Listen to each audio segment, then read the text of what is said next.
Between 1500 and 1870, about 11 million men and women were carried across the Atlantic Ocean in ships like this. These unwilling passengers were forcibly transported from Africa to the West Indies, Brazil, or other regions in the Americas, including the British colonies that became the United States. These people were enslaved Africans, and their lives on the slave ships were filled with pain, suffering, and death. The movement of these people is called the Atlantic slave trade. It was the largest migration of people in world history before the 20th century. In the 1500s, Europeans saw enslaved Africans as a source of inexpensive labor for their American colonies. European planters established plantations or large farms in the Americas to grow tobacco, sugar, and other valuable crops. As the plantations grew, more slaves were needed to work on them. At first, Europeans enslaved Native Americans, but Native Americans died in large numbers, felled by a combination of factors, including European diseases to which they had no natural immunities. Soon, Europeans turned to Africa as a source of slaves. Africans were less vulnerable to European diseases, and as strangers in this new land, they were less likely to escape. Slavery had existed in Africa and in Europe since ancient times. Most societies in sub-Saharan Africa used captives for labor. Some African kings and merchants captured people from other groups and sold them as slaves to European traders and Arab merchants. Europeans fitted themselves into existing trading patterns along the African coast, and then gradually, as the slave trade became more important, came to dominate the slave trade as a whole. The Atlantic slave trade first affected West Africa in the 1400s, when Portuguese navigators began to explore the African coast. Eventually, the Portuguese, British, Dutch, French, and Spanish were all involved in the trade.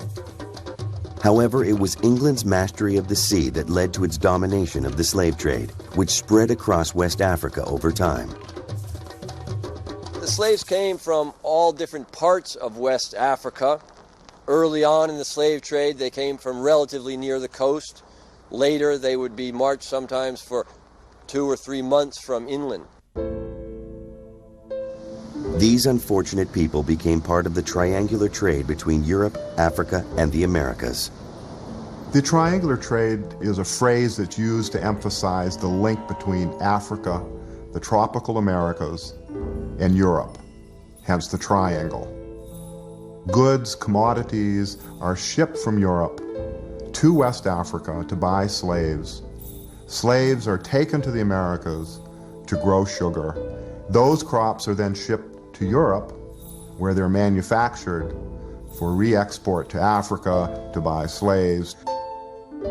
Ships loaded with cloth, rum, and firearms left Europe for Africa.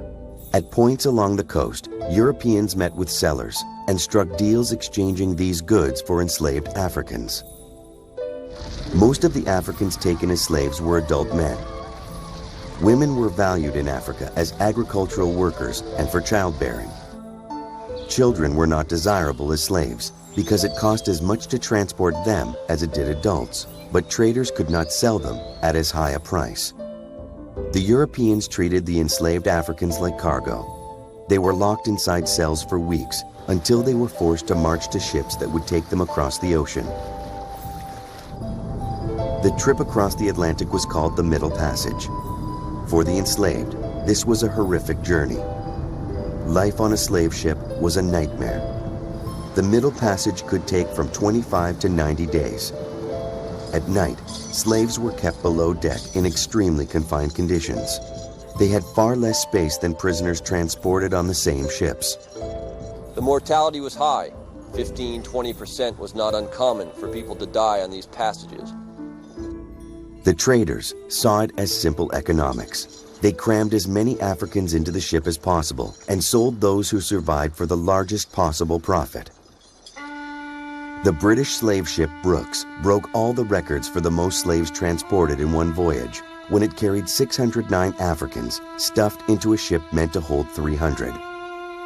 Men were kept shackled at all times. Even crew members were shocked by the conditions in the slave holds. Alexander Falconbridge, a ship surgeon, commented, "When I had to enter the slave deck, I was forced to crawl over the slaves. The Negroes are frequently packed so close together that they have not so much room as a man in his coffin. I was so overcome with the heat, stench, and foul air that I nearly fainted. It was only with assistance I could get on deck."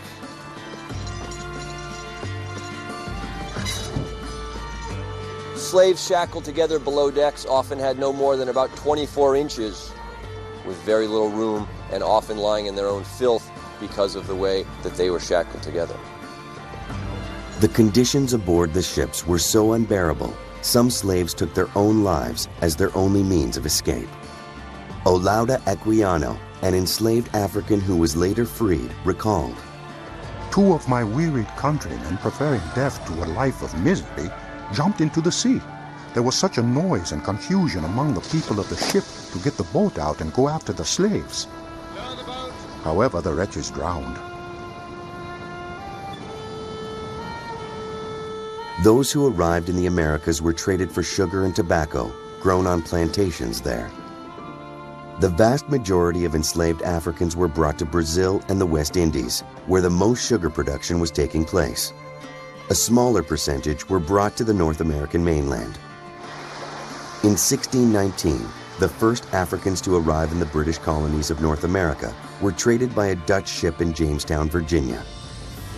These Africans may have been indentured servants rather than slaves. By the 1640s, however, slavery existed in Virginia.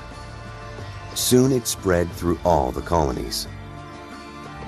The number of enslaved Africans brought to the colonies increased as the plantation system became a more important part of the economy. By the time the Declaration of Independence was signed in 1776, about 1/5 of the population in America was enslaved. Not until the 1800s was the Atlantic slave trade finally ended, for both humanitarian and economic reasons. Meanwhile, though, the damage had been done. African societies had been disrupted by depopulation and warfare. Families had been torn apart. About 2 million people had lost their lives in the passage across the ocean on slave ships, and millions more had been forced to endure a life of slavery.